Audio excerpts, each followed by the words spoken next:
Okay, some points of interest concerning ceiling fan assembly in attic space, especially cold attic space. We've got, we're in northern Alberta, so we do have, if you're not really paying attention to what you're pumping into your attic, especially with insulated ducts that come off old, so I just ripped out an old fan up here. You can see the water stains through all of this area. It's not, it doesn't have a proper, it's a gooseneck. It's a gooseneck boot. It's basically a passive boot that sits on the top of the roof.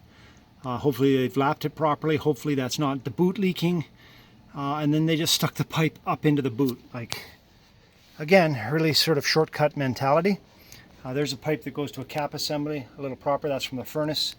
But I've ripped out the old 3-inch. I'll probably put a 5-inch in here for good flow. I've got a very good whisper fan. It's got its issues, which I'll talk to the manufacturer about. But here's the deal. So it's been installed.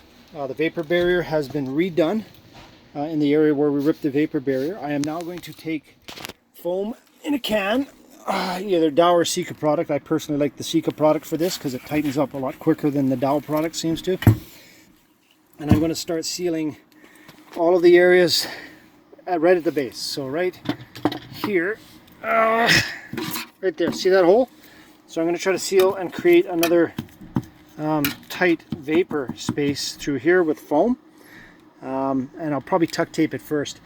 Speaking of which, can I have that tuck tape, the red tape, please?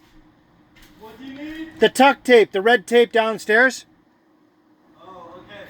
So I'm going to tape that all the way around the seam, and then I'm going to foam it. So I'm going to foam this area here because that's a void. I'm going to foam this on top here, it's a void. Foam this here, it's a void. And I foam the whole thing around there, and then this boot goes over top of it, and then we pile on a ton of insulation on top of that, probably about 10 inches.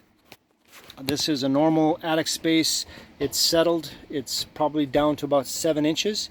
So we're going to be building up the wall assembly in that area so we can pump in another 6-7 inches of insulation, obviously without burying the soffits, which looks like they've been buried too.